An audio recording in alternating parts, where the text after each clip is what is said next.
What is it that kills most online business acquisitions? Hi, I'm Jaryd Krause. I'm the host of the Buying Online Businesses podcast, and today I'm speaking with Fiona Laidlaw, who is a senior M&A broker with over 6 years experience in account management and online business brokerage. As a certified M&A advisor at Flippa.com, Fiona excels in helping clients on both the buy side and the sell side navigate the complexities of the sale process, including valuation, negotiation, and closing. Now, in her role as a senior broker, Fiona specializes in high value transactions involving SaaS, app businesses, e-commerce businesses exceeding the $1 million seven-figure range.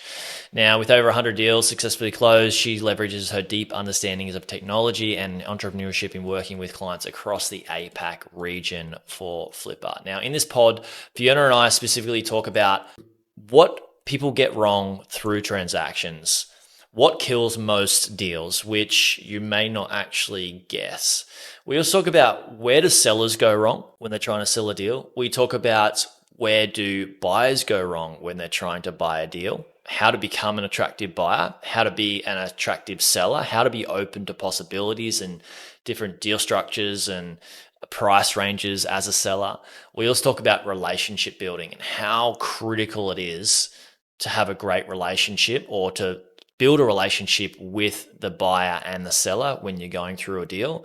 And we reverse engineer even to the micro level of some questions that you can ask to engineer and manufacture a great relationship in a short period of time with a buyer or a seller to build trust to ensure that you're selling to the right person or you're buying a business from the right person.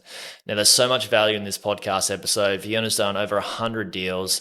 I've done thousands, looked at thousands and thousands of businesses, and us being on the buy side and the sell side, helping people transact, there's so much that we get to share. If you're looking at buying or selling an online business, this podcast is for you.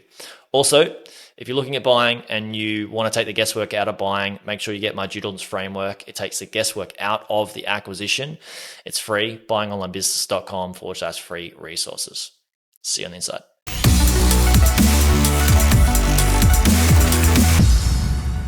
Fiona, hello, welcome to the podcast. Thanks for your time. Yeah, thanks for having me. Glad to be here. So, Flippa broker, M&A. How did you get into M&A? Yeah, so I guess I fell into it a little bit. I'm probably not the most typical story of going to uni for finance or anything like that. I was originally a business owner myself, and I sold my business after 4 years of that. And at the time, I kind of had no idea what I was doing. I was relocating, and I had a friend who said, I will take that over for you and we'll profit share. It's funny, I took a deal that I would never advise someone to take now. So that was a bit of a learning lesson. And yeah, my background was very much sales, both from a personal brand when I did have that business all the way through to working in the corporate world in the US. And eventually, I was introduced to Flippa through a friend, and my sales background aligned really well for what we were wanting to do at that time, build out the office in the US and expand the territory there. And then I moved into Australia and now in further reach into APAC and have sold many businesses. That background in sales has obviously come in handy, and just the experience of selling my own business as well has definitely come in handy. Yeah, for sure. What was this business? So it was your first business. Did you start it? What was it? And why did you decide to sell? Yep. So it was a personal training business. So service-based business, like in person. It wasn't online. I had a bunch of really loyal quality clients, and I wanted to get out of the fitness industry, move into something that had a little bit more longevity, or what I thought did. And at the time, one of my friends, he basically said, I will take over your clients for you. I will pay you a portion of revenue for a certain amount of time. And similar to many of the people I work with, I didn't know that you could sell a business, or I was just like, oh yeah, that's a pretty good deal. I get paid for him working. Mm. And I took it and packed up my bags and moved to the US and did what many Aussies do, just take off somewhere else for a while. traveling? Because it sounds like you worked in the States as well for a bit. Yeah, a little bit of traveling, just kind of, hey, like, let's explore what's out there in the rest of the world. And I traveled around. I bought a car that was old Jeep Cherokee 1992, bought that in California, and I just drove it around until I found somewhere that felt comfortable, which was Austin, Texas. I don't know if you've been there, Jaryd, but it's a pretty cool city. I have. I've been And Austin. yeah, fell in love with it there and then decided to stick around for what ended up being 6.5 years. Yeah, wow. I was in Austin in 2011. So I think before it was cool, to be honest. I mean, it was coming up. It was definitely coming up, but what's that? That's a while ago now. So Yeah, it's probably when it was not the real Austin. I'll probably get a bit of trouble for saying that, but it was real authentic, kind of keep Austin weird type. yeah, the nightlife was great when we were there. Yeah. Younger Yeah. version of myself. And so you did corporate over in Austin. So you lived in Austin. What do you do corporate wise? Yep. So I was account manager for a recruiting company, so large US business, and I was telling someone today, like, very similar skill sets of matching a need with a service. So matching a company with the right person for that company. And that essentially is what I do at Flipper, is match the ideal buyer with a company that they're excited about, that makes sense for them, and we kind of make something work. So yeah, similar sort of, most people wouldn't think the skill sets carry on, but yeah, similar type of sales, I guess. Yeah, absolutely. I mean, business is just relationships really at the end of the day. Mhm. And the better you are understanding people and creating and building relationships, and the more successful you can become. Now, you just to confirm, you work with Flipper. You're because there are brokers that are on Flipper that are independent, right? And they have their own brokerage firms, but they also list on Flipper. That's not what you do, right? You work with Flipper as a Correct. private broker for like seven. Is it seven? Mostly it's like 7-figure plus deals. Yeah, so correct. So, like, I'm literally sitting in the Flipper office today in Melbourne, Australia, and I work for Flipper. So, they hired me. I'm a senior broker for them. And, like, Flipper's, I explained that I come from a sales background. Flipper has given me the opportunity to get educated to do online A, and then obviously experience of selling over 100 deals has allowed me to gain the experience to continue to work with Flipper or for Flipper to make it less confusing. But yes, I work and employed for Flipper. We do have independent third-party brokers who will come to us because we do have that global network of buyers and such an ability to reach those buyers. Yeah, absolutely.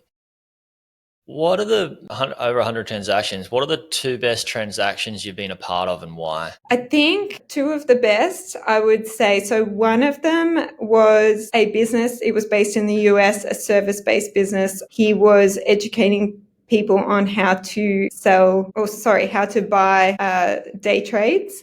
So he would log on every day. It literally started from a passion project. And I think that's why I love it, because he was doing it himself. He had a bunch of his mates that said, I need you to teach me how to do this. You're making a lot of money out of it. And eventually, over 16 years, it became this business with him and his son. And he didn't know you could exit. So he was ready to retire fully. And someone referred him to Flipper and said, why don't you try exiting? And this seller would tell you the same story in the same words. He had a conversation with me and I was like, all right, I think we can sell it for 7 figures, close to $2 million. And he was like, yeah, good luck. Like, okay, Fiona, you're just kind of pumping me up or something. And we didn't. We got exactly what he wanted. We had a strategic buyer who was actually looking to build the exact platform that he'd developed over 16 years. And they saw that real value and we were able to get the asking price. He still interacts with that buyer today.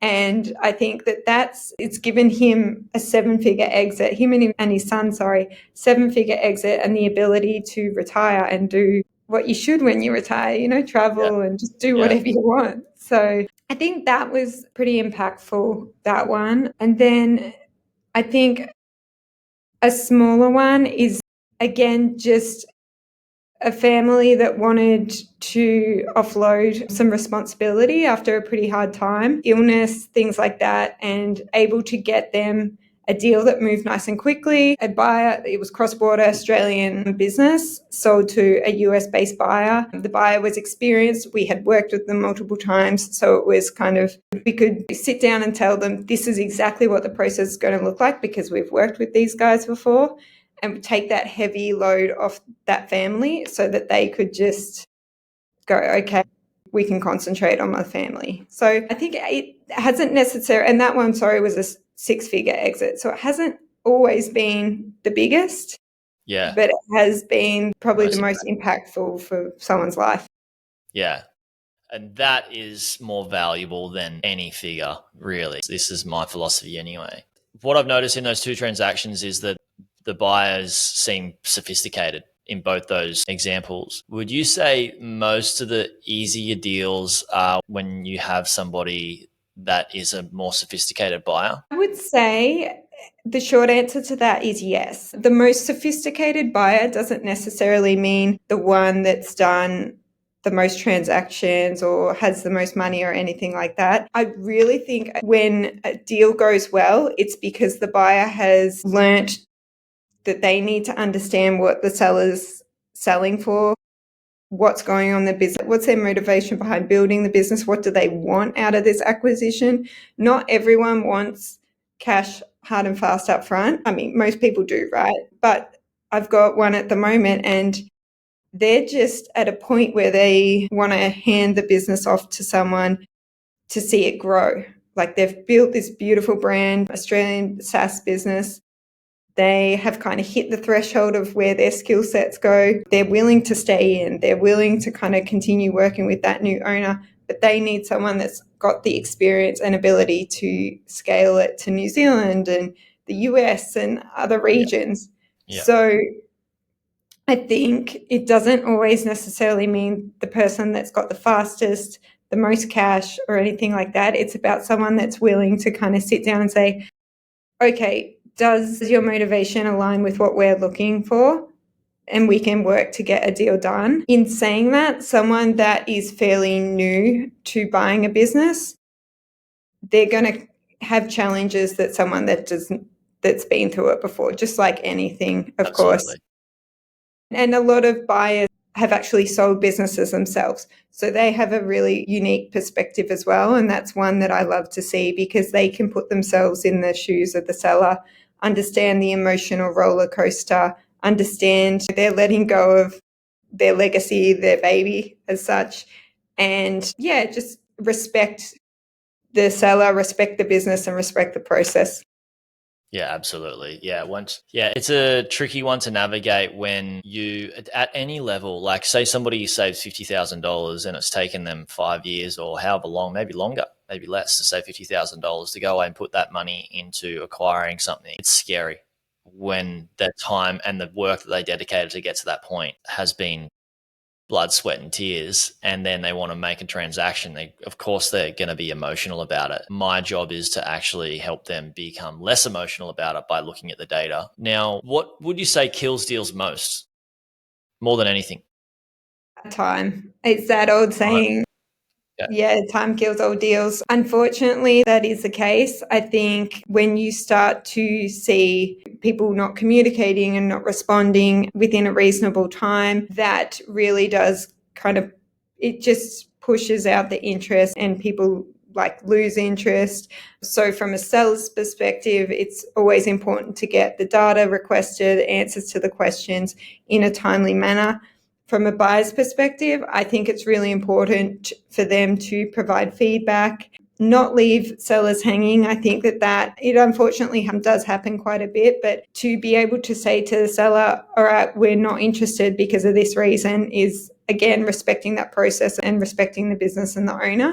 And I think if you've got a deal and you just slow that communication down, it just slows everything down, and yeah, time kills all deals. Have you noticed the larger the acquisition, the more people involved, which slows the deal down more? Yeah, Yeah, once you start getting different decision makers, Yeah. investors, funding, like banks for funding, lawyers and accountants will come in almost all the deals that I work with.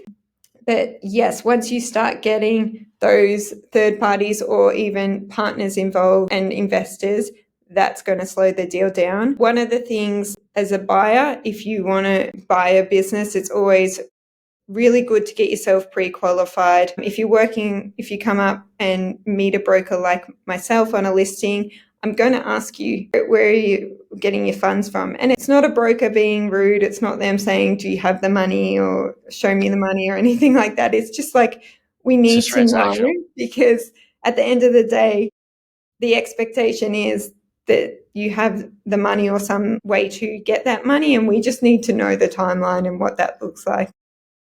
Yeah, funding definitely slows down deals as well, which is because of time. And then Mm-hmm. also, I've noticed that like lawyers can really slow down deals when they're too aggressive on one side towards their client, which makes sense. So they should. But if you are, this is where a lot of people I find, and they're buying a business for the first time, they don't know what type of lawyer to get in the online A space, and they get a lawyer that is not privy to this space. It really is causes some dramas, right? Yeah, I mean, lawyers, they're just doing their job, which is to highlight all the risks Yeah, which is and necessary. is necessary. But there's no way to avoid risk in this. It's a risk for a seller, it's a risk for a buyer. What we've got as brokers, what we need to do is come understand both sides and figure out where everyone is comfortable to make a deal happen. Because I think sometimes buyers and sellers get a little bit defensive and think someone's trying to take advantage. That buyer is asking for seller financing because they're trying to take advantage of me, or the seller's not willing to give seller financing because they're trying to escape and sell me a dying asset. And it's like, no, it's just understanding the comfortability and understanding why someone is doing that. And that's again putting yourself in each other's shoes, because at the end of the day, the buyer likes the business and the seller wants to sell. We just need to figure out how that is. And sometimes lawyers and accountants are pretty quick to say that's too much of a high risk for Yeah. you because you're my client. They're not kind of looking at the full picture of everyone and the market and everything like that. So they are doing their job, but unfortunately, sometimes it can really slow down deals or just throw a curveball in them. What are some of the things that have happened through a bunch of the deals that you've done that have just wrecked the deal outside of time? And is there anything that you have been able to do? Like, is there examples where you haven't been able to salvage it? And then if you were able to salvage some, what were some of the things that you've done? So there's multiple questions in there. So apologies for just like fire hosing you. That's okay. Yeah, I think a deal that it's based out of Australia. It was a marketplace and we had to sell it quite quickly. We were selling to a Hong Kong buyer. He bought it as a bit of a passion project. Actually, he's a family office and he loved the platform. So there was a lot of pressure from the sell side to sell it quickly. They were just putting on that pressure. And then on the buy side, he was moving at a pretty good pace for a 7-figure business because these things do take time. And then he got to a point and he was like, hold on, I just need to dot my I's, cross all my T's here. Mm-hmm. And the sell side, there was a little bit of friction because of that. Then it kind of turned around to this particular business had a bunch of shareholders involved. So multiple people that needed to sign off on all the documentation and agree on it and stuff like that. And then when it got to them to do that, that really slowed it down. And this was all happening over, I think, like a Christmas period, New Year's period. So a little bit of obviously time slowing the deal down, but a lot of like just expectations and everyone running as fast as they can, but then needing to slow down and really check everything. And then obviously multiple parties in the decision making process. So you combine all that and it rocks the boat a little bit and the emotions are high. We were able to kind of get everyone. We ended up just getting as many people that needed to be on a phone call, lawyers and accountants and everyone on one phone call, and say, all right, we've got an hour here. Let's achieve this, and then we can move to the next step. And just by kind of that open communication, nobody relaying what an accountant or a lawyer said that miscommunicates, and just get everyone on that same page, we were able to move that process forward and successfully get the deal done. So that was just a very complex on that one. Well done. Congrats on that. I noticed that when you have accountants and lawyers, so you've got the buyers and the sellers, and then you've got accountants and lawyers and the DD team and all that sort of stuff. What I have realized is it's very valuable to just have the buyers and the sellers get on a call and have constant communication regularly without the external parties, so both can because the most important thing in the deal is the relationship that the buyers and the sellers have, right? Yeah. And so the more trust in that relation, well, how do you build trust, right? It's like you build trust by, or who do you have the most trust in your life as people that you're most closest to? Yeah. Why? Because you've spent so much time with them and done a lot of experiences with them. So if you reverse engineer the trust, how do you build trust in that relationship with the buyer and the sellers? Spend time together on the phone, spend time together communicating without all the other people in your head. Yeah. And so that's especially through a Christmas period, is like, let's just get the buyers and sellers on the phone before Christmas and New Year's, so we know that people aren't sitting down at the Christmas table talking about like, no, I don't know how this is going to go and all that sort of stuff. Like, have the communication good, solid, know that each party wants to make the deal happen before Christmas time happens. So everybody's happy and you've got trust and faith that once that Christmas period finishes, it's all off to the races and we're going to finish the closing of it, right? Yeah, for sure. And I think too, like when you've got the ability to have a buyer and a seller on a phone call, they can be real with each other, right? Yes. So I had an example the other day where a seller their revenue had declined quite a bit in 2024. We had established some trust. I think this was the second call with the potential buyer, and she got on and said, look, my husband was really sick. The business was just the least of my priorities. We put it on autopilot mode. I didn't care what happened to it. My priorities was my family. And so I think when you've got lawyers involved, and she was very emotional. When you have lawyers involved, when you have accountants on the phone, she's not going to explain that. And that buyer can kind of really understand. It doesn't change the fact that the business had declined, right? But it does create that trust, gives a legitimate reason to why the business had declined, and continue to really give him the confidence that she is giving him the real reasons. I like that. A lot of people in my community are buying businesses under the 7-figure range, and it can be tricky.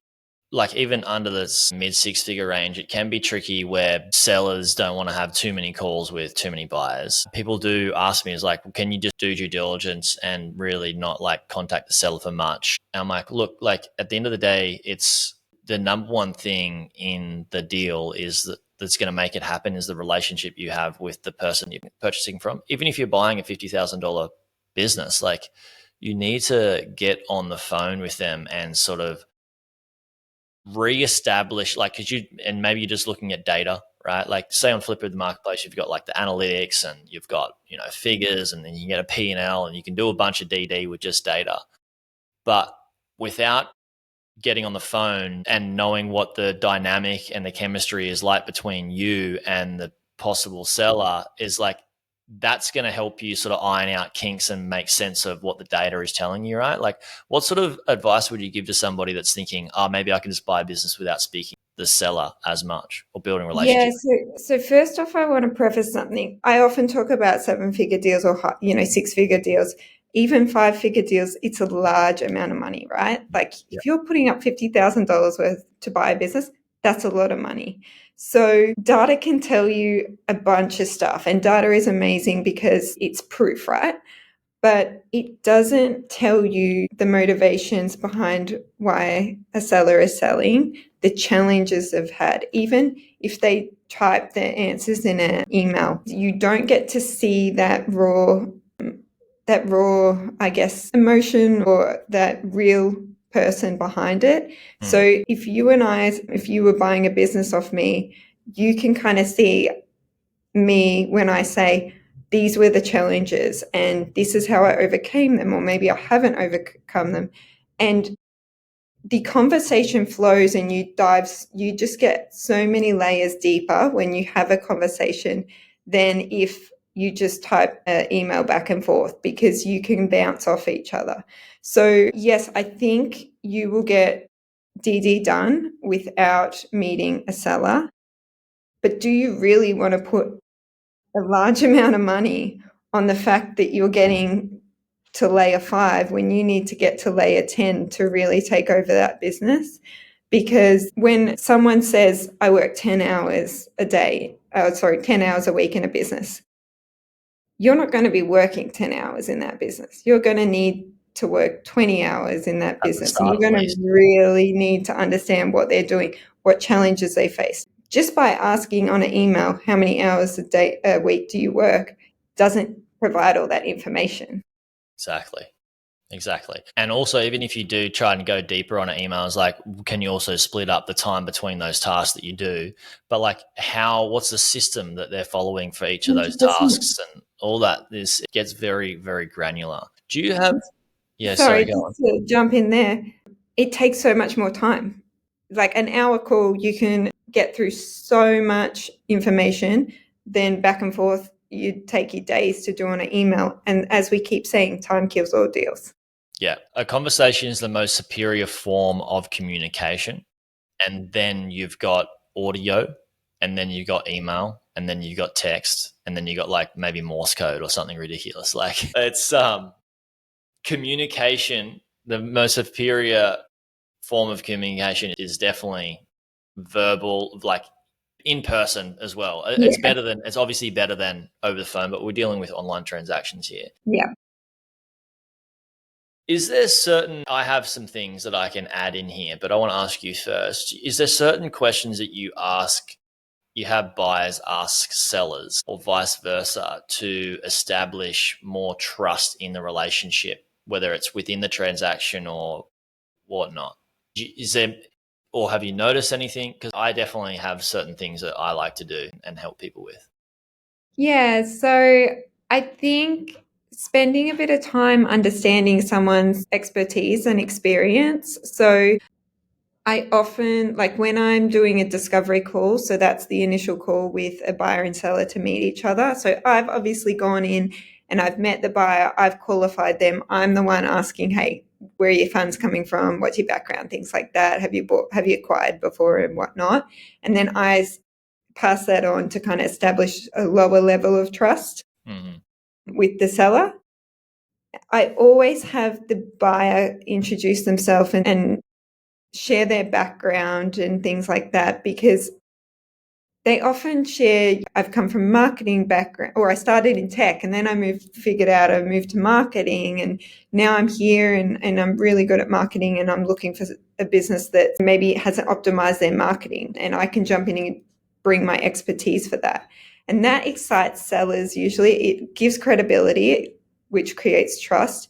It humanizes the buyer and just provides a little bit of a nicer introduction than just, all right, here are my questions about a business, which you can get a bit defensive on that if you're just firing off questions. And it gives the seller the opportunity to go, hang on, his background would be really good for my business because I have no idea about marketing. It's where I struggled.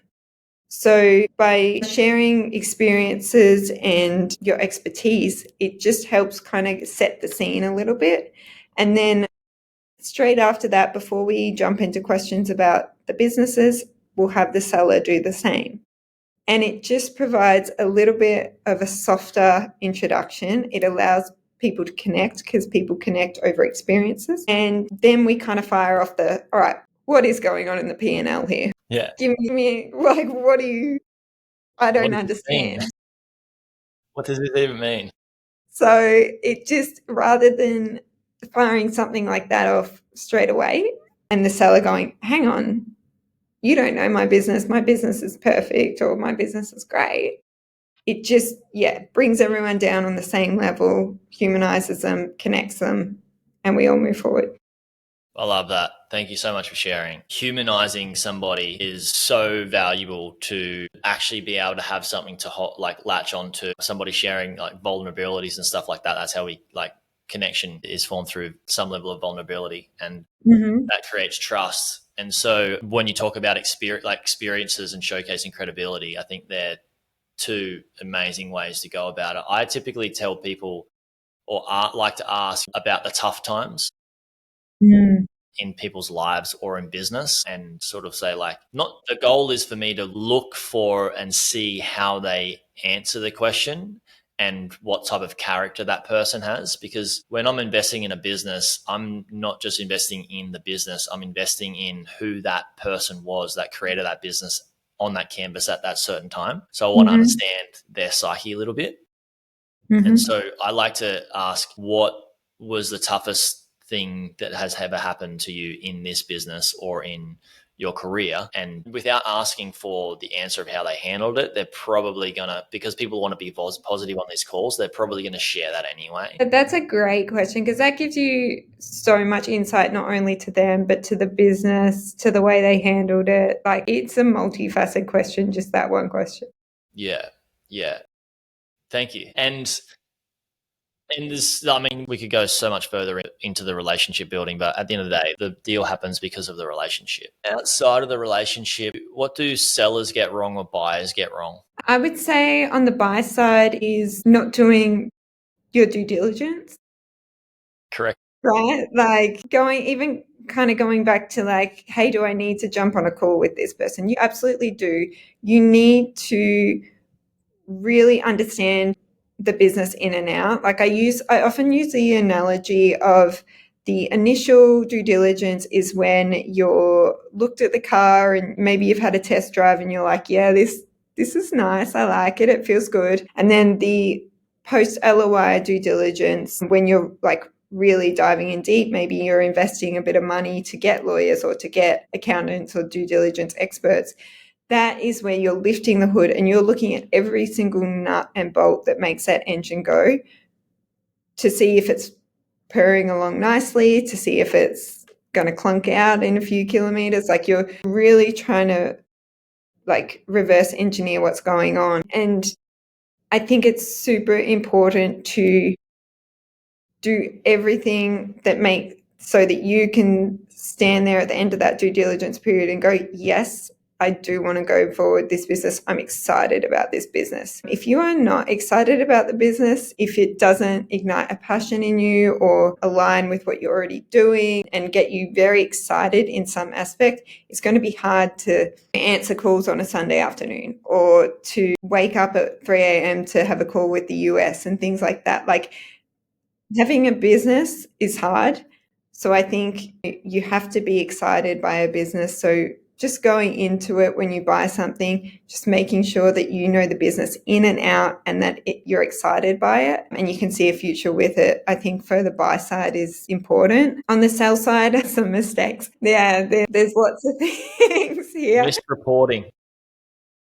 How long we got? No. There's often, I think, sellers maybe don't keep an open mind to different deal structures, to the market, to different buyers. So they might come into me to speak with me and say, all right, I don't want a private equity partner to take this over because I don't want them to chop it up and sell it off later. Well, not every single private equity is like that, Exactly right? that. So just keeping an open mind to the type of seller, to where the seller is located in the world, to different deal structures, and really seeking to understand why maybe someone's doing that deal structure. Are they doing seller financing or earn out because your business is actually quite high risk? Yeah. Yeah. So just, yeah, keeping an open mind and seeking answers, and then obviously consulting a professional, whether it's a broker like myself or a lawyer or an accountant. Yeah. Yeah.